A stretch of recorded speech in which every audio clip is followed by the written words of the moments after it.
ఒకటి వచ్చేసింది. కొత్త ఆర్థిక సంవత్సరం మొదలైంది. 2026-27 ఆర్థిక సంవత్సరంలో అనేక మార్పులు చోటు చేసుకుంటున్నాయి. ఒకటా రెండా చెప్పుకుంటూ పోతే ఎన్నెన్నో. ధరల మంట మండనుంది. కమర్షియల్ సిలిండర్ నుంచి విమాన ఇంధన ఛార్జీలు దాకా అన్నీ పెరిగాయి. డిజిటల్ పేమెంట్స్ ను ఆర్బీఐ మరింత కట్టుదిట్టం చేసింది. 10 లక్షలు దాటితే పాన్ కార్డ్ సమర్పించాల్సి ఉంటుంది.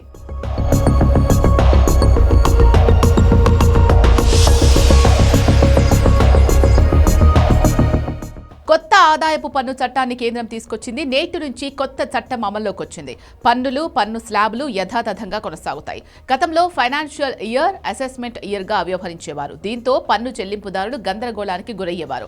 ఇకపై ఏప్రిల్ 1 నుంచి మార్చి 31 వరకు ఉండే కాలాన్ని ట్యాక్స్ ఇయర్ గా వ్యవహరించనున్నారు. దీని ప్రకారం 12 లక్షల దాకా వార్షిక ఆదాయానికి పన్ను చెల్లించాల్సిన అవసరం లేదు. స్టాండర్డ్ డిడక్షన్ 75,000 కలుపుకుంటే 12.5 లక్షల వరకు పన్ను నుంచి మినహాయింపు ఉంటుంది. ఇక 25,000గా ఉన్న రిబేట్ ను 60,000కు పెంచారు. కొత్త లేబర్ కోడ్ నిబంధనల ప్రకారం ఒక ఉద్యోగి బేసిక్ శాలరీ మొత్తం జీతంలో కనీసం 50% ఉండాలి. ప్రస్తుతం చాలా కంపెనీల్లో బేసిక్ పే 30 నుంచి 40% మాత్రమే ఉంటుంది. ఇది 50%కి పెరగడంతో పీఎఫ్, గ్రాట్యుటీ, కంట్రిబ్యూషన్స్ పెరుగుతాయి.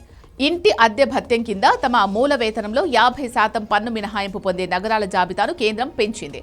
హెచ్ఆర్ఏ కింద మినహాయింపులు పొందాలంటే అద్దెదారు, ఇంటి యజమాని మధ్య ఉన్న అద్దె ఒప్పందం వివరాలు వెల్లడించడం తప్పనిసరి. పాన్ వివరాలు కూడా ఇవ్వాలి.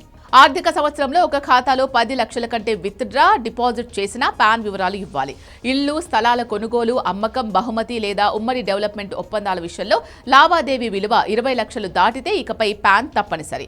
ప్రస్తుతం ఈ పరిమితి 10 లక్షలుగా ఉంది. ద్విచక్ర వాహనం సహా ఏ మోటార్ వాహనమైనా దాని ధర 5 లక్షలు మించితే కొనుగోలుదారుడు పాన్ సమర్పించాల్సి ఉంటుంది.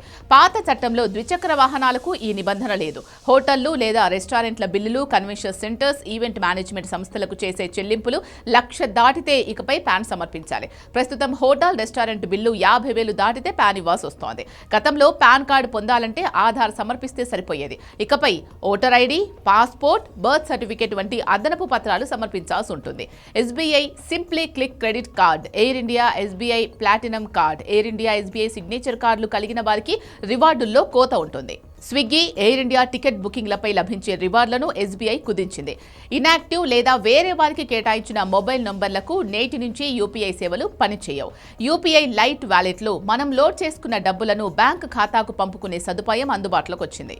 ఫ్యూచర్స్ పై సెక్యూరిటీస్ లావాదేవీల పన్ను 0.02% నుంచి 0.05%కి, ఆప్షన్స్ ప్రీమియం ఆప్షన్స్ పై ఎస్టీటీ 0.01% నుంచి వరుసగా 0.15%, 0.125%కి పెంచుతూ బడ్జెట్లో నిర్ణయం తీసుకుంది. నేటి నుంచి ఎఫ్ఎన్ఓ ట్రేడర్లపై ఈ ప్రభావం పడనుంది. ప్రస్తుతం బీమా పాలసీ కొనుగోలు సమయంలో వార్షిక ప్రీమియం 50,000 దాటితేనే పాన్ అడుగుతున్నారు. ఇకపై ప్రతి పాలసీకి పాన్ సమర్పించడం తప్పనిసరి. బ్యాంకు డిపాజిట్లపై విధించే మూలం వద్ద పన్ను పరిమితి పెరిగింది. ఇప్పటిదాకా బ్యాంకు డిపాజిట్లపై 50,000కు మించి వార్షిక వడ్డీని పొందే సీనియర్ సిటిజన్స్ పై టీడీఎస్ విధించేవారు. నేటి నుంచి ఈ పరిమితి 1 లక్ష. ఇప్పటిదాకా బ్యాంకు డిపాజిట్లపై 40,000కు మించి వార్షిక వడ్డీని పొందే సాధారణ పౌరులపై టీడీఎస్ విధించేవారు. ఇక నుంచి ఈ పరిమితి 50,000కు పెంచారు. ఎల్ఆర్ఎస్ అంటే లిబరలైజ్డ్ రెమిటెన్స్ స్కీమ్ కింద విదేశీ చెల్లింపులు 7 లక్షలు దాటితే టీసీఎస్ విధించేవారు. ఈ పరిమితి 10 లక్షలకు పెంచారు. బ్యాంకుల నుంచి విద్యా రుణం తీసుకుని ఆ డబ్బులను విద్యార్థి ఫీజు కోసం విదేశాలకు పంపితే ఇకపై టీసీఎస్ విధించరు. National highways authority of India FASTag annual ఫీజులను పెంచింది. రహదారుల ఫీజు నిబంధనలు 2008కు అనుగుణంగా వార్షిక రుసుమును పెంచింది.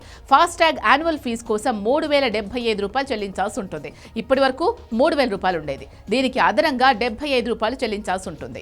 మరోవైపు కమర్షియల్ ఎల్పీజీ సిలిండర్ ధరలను భారీగా పెంచారు. ప్రభుత్వ రంగ చమురు సంస్థలు 19 కిలోల కమర్షియల్ గ్యాస్ సిలిండర్ ధరను దాదాపు ₹195.50 మేర పెంచాయి. సిలిండర్ల ధరల పెంపు హోటళ్లు, రెస్టారెంట్లు, పరిశ్రమలు వంటి కమర్షియల్ రంగంపై ప్రభావం చూపుతోంది. గృహ వినియోగదారులకు మాత్రం తాత్కాలికంగా ధరల పెరుగుదల నుంచి ఉపశమనం లభించింది. ఢిల్లీలో 14.2 కిలోల గృహ వినియోగ వంట గ్యాస్ సిలిండర్ ధర మార్చి 7న 60 పెరిగి 713కు చేరింది. అటు విమాన ఇంధన ధరలు భారీగా పెరిగాయి. రికార్డు స్థాయిలో కిలో లీటర్ విమాన ఇంధనం ధర 2.07 లక్షలకు చేరుకుంది. గత నెలలో ఏటీఎఫ్ కిలో లీటర్కు 96,638 రూపాయలు ఉండగా ఏప్రిల్ నెలకు సంబంధించి చమురు సంస్థలు ధరలను రెట్టింపు చేస్తూ నిర్ణయం తీసుకున్నాయి. ఏటీఎఫ్ పెంపుతో విమానయాన సంస్థలు భారీగా టికెట్ ధరలను పెంచే అవకాశం ఉంది. రైల్వే టికెట్కు సంబంధించిన క్యాన్సిలేషన్ నిబంధనలు కూడా మారాయి. రైలు ప్రయాణానికి 8 గంటల లోపల టికెట్ను రద్దు చేస్తే ఎలాంటి రిఫండ్ రాదు. ఇంతకు ముందు 4 గంటలుగా ఉండేది.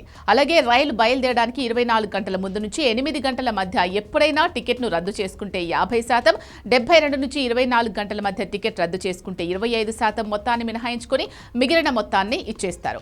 రైలు బయలుదేరడానికి కనీసం 72 గంటల సమయం ఉండగా టికెట్లను ఎప్పుడు రద్దు చేసుకున్నా క్యాన్సిలేషన్ రుసుమును మినహాయించుకొని మిగిలిన మొత్తాన్ని వాపస్ చేస్తారు.